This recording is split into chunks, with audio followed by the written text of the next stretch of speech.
Halo pemirsa, program Meet the VVIP kembali hadir menyapa Anda. Masih bersama saya, Gesmi Sitanggang. Pemirsa, pada episode kali ini kita akan berbincang-bincang dengan Kepala Badan Pusat Statistik BPS, yaitu Bapak Margo Yuwono. Halo Pak Margo, apa kabar Bapak? Alhamdulillah kabar baik, Mbak. Ya Pak Margo, ini bagaimana sih mengatur kegiatannya di tengah pandemi akhir-akhir ini? Ya tetap beraktivitas gitu ya. Mungkin tidak seintens dalam kondisi normal. Hanya pengaturan waktu saja, Mbak Kasni. Hah. Tapi Pak Margo sudah divaksin belum Pak? Alhamdulillah sih sudah 2 kali. Sudah selesai ya Pak untuk vaksinnya. Boleh diceritakan Pak bagaimana pengalamannya pada saat vaksin, apa yang dirasakan setelah menjalani vaksinasi? Ya sejauh ini tidak ada masalah dan itu kan kita lakukan di kantor ya, Mbak Kasni ya. Di kantor melibatkan seluruh pegawai gitu ya. Dan mengikuti semua pentahapan yang diatur oleh petugas. Alhamdulillah semuanya lancar dan tidak ada sesuatu yang mengkhawatirkan. Semua berjalan lancar seperti yang diharapkan. Baik, semoga selalu sehat selalu ya Pak ya. Pak Margo, ini selama PPKM ini kita sudah menjalani PPKM darurat, juga ada sekarang kita sedang PPKM level 4. Nah ini untuk BPS sendiri masih tetap menerapkan work from office atau bagaimana Pak? Ya, kalau di pemerintah di tingkat pusat kan mengikuti ketentuan dari Kemenpan RB. Jadi itu diatur di sana. Nah, kalau mengikuti ketentuan yang ada itu, ya PPS karena bukan sektor esensial, dia 100% WFH gitu. 100% WFH ya Pak. Tapi tidak ada kendala pekerjaan kalau WFH semua karyawannya Pak? Ya, namun demikian kita juga berkomitmen kepada seluruh pegawai, ya, manakala itu dibutuhkan dengan jumlah tertentu kita masih bisa ke kantor. Jadi jadwal rilis BPS semua tepat waktu dan kita juga menggunakan pendekatan-pendekatan lain bagaimana kita meskipun WFH tapi tetap melakukan aktivitas sesuai dengan jadwal yang kita tentukan, ya sehingga jadwal rilis itu nggak terganggu, Mbak Anis. Ini pemberlakuannya work from home 100% itu sejak kapan Pak? Apakah dari awal pembatasan PPKM darurat saja atau sebelum-sebelumnya sudah dilakukan? Ya, jadi memang diatur di sana pengaturan untuk pemerintah itu ada aturannya. Kalau dulu kita melihat zona gitu kan, sekarang dengan PPKM. Nah, begitu PPKM darurat kemarin kita diinstruksikan 100% WFH ya kita semuanya bekerja dari rumah gitu. Pokoknya semua menjadi ketentuan dari Kemenpan RB yang harus diacu oleh Kementerian Lembaga itu yang kita ikuti peraturannya, Mbak. Ya. Ya. Kalau berdasarkan dari BPS sendiri, Pak, adakah data yang menunjukkan bagaimana ketaatan perusahaan-perusahaan di Jakarta untuk penerapan pemberlakuan work from home maupun work from office? Kalau secara khusus itu nggak ada, Mbak. Namun demikian kemarin di tanggal berapa ya? Tanggal 10 ya. Tanggal 10 sampai dengan mohon maaf tanggal 13 sampai 20 Juli ya. Kita melakukan survei online terkait dengan perilaku masyarakat ya. Jadi khusus yang kita pantau adalah perilaku dari masyarakat, bukan kepada para pelaku usaha. Jadi kita pengen mendapatkan gambaran dengan kebijakan PPKM kemarin, bagaimana perilaku masyarakat terhadap prokes misalkan gitu. Apakah masyarakat juga mentaati himbauan pemerintah terkait dengan kebijakan PPKM. Itu kita lakukan, Mbak, tapi tidak untuk pelaku usaha. Demikian, Mbak. Lalu bagaimana hasil survei yang didapatkan oleh BPS terhadap perilaku masyarakat di saat pandemi saat ini, Pak? Ya, kalau terkait prokes itu secara umum sudah baik ya, secara umum baik. Karena angkanya di atas 80% masyarakat itu sudah patuh gitu. Nah, kalau dari 3M, mungkin yang masih kurang itu adalah untuk menjaga jarak ya dan menghindari kerumunan, itu yang persentase kepatuhannya masih lebih rendah daripada pakai masker. Kalau pakai masker ya bagus ya, sudah di atas 80%. Nah, kemudian kalau kita pilah menurut wilayah, kemarin waktu kita merilis itu kita pilah menurut wilayah Jawa Bali dan luar Jawa Bali gitu ya. Harapannya untuk melihat seberapa jauh efektivitas dari kebijakan PPKM itu terhadap perilaku masyarakat. Nah, di Jawa Bali ini hasilnya lebih bagus daripada luar Jawa Bali.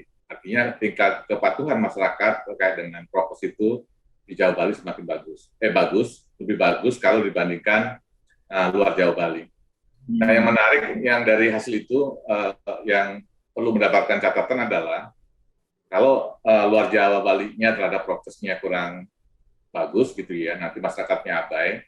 Kita mengkhawatirkan kalau ada ledakan kasus COVID-19 di luar Jawa Bali sana, sementara prokesnya belum baik, takutnya karena mengingat fasilitas infrastruktur di luar Jawa Bali itu kurang baik gitu ya, nanti penanganannya lebih repot gitu. Nah, ini menjadi catatan buat pemerintah ya, bagaimana hasil survei itu bisa digunakan untuk mengantisipasi terkait dengan dampak dari penyebaran COVID.